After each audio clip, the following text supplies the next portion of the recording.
குருபியோ நம.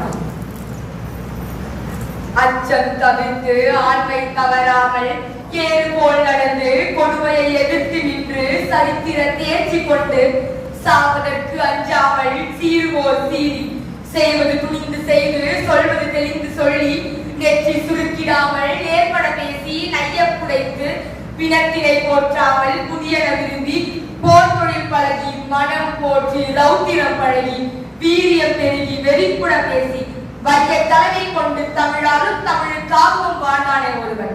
சித்தனை போல் திரிந்த சித்தனும் அல்ல, பித்தனை போல் திரிந்த பித்தனும் அல்ல. ஆனால் தமிழ் பித்து பிடித்த சித்தன். சாதியிடும் சாவுக்கு சவுக்கை தந்தவன். சறுக்கி விடும் மனிதனுக்கு சரித்திரமே நீதான் என்றவன். சொல்லி சென்றவர்கள் மத்தியில் சொல்லி செய்தவன். அச்சமில்லை அச்சமில்லை என அஞ்சாமல் வாழ்ந்தார் பறவைவன். நான் வீணேன் நினைத்தாயோ என்று கர்ஜித்தவன். செங்கோலை வீட்ட எழுதுகோளுக்கு சக்தி கொடுத்தவன். திண்ணிய நெஞ்சம் வேண்டும் என்று நிரந்தரம் சொன்னவன். மோகத்தை கொன்றுவிடு அல்லாதென்றால் மூச்சை நிறுத்திவிடு என்றவன். புலவனாய் பத்திரிகையாளனாய் சுதந்திர போராட்ட வீரனாய் பன்முக தோற்றம் கொண்டவன் பாரு. இவன் புகழ் பாட 1000 காரணம் உண்டு.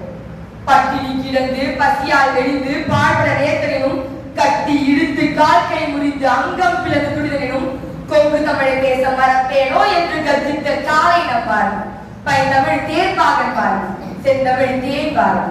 மணிக்கால மரணம் பெற்றவன் பாரதி. புதைக்கப்படாத கனவை கொண்டவன் பாரதி. கனவுகளை வார்த்தையால் சொல்லாமல் சுவடிகளில் பதித்தவன் பாரதி. தமிழரின் எழுச்சிக்கு தூண்டுகோலாய் விளங்கியவன் பாரதி. தமிழர் வீரத்தில் கொஞ்சமும் மிச்சமில்லாமல் பிறந்து வாழ்ந்தவன் பாரதி. தமிழால் பாரதி தகுதி பெற்றான். பாரதியால் தமிழ் தகுதி பெற்றது. சூரியனின் பாதிப்பில்லாமல் பூமியில் உருகல் வீரவில்லை. அதுபோல் பாரதியின் பாதிப்பில்லாமல் தமிழ் எழுத்தாளர் பாரதிக்கு பின் இல்லை. நன்றி.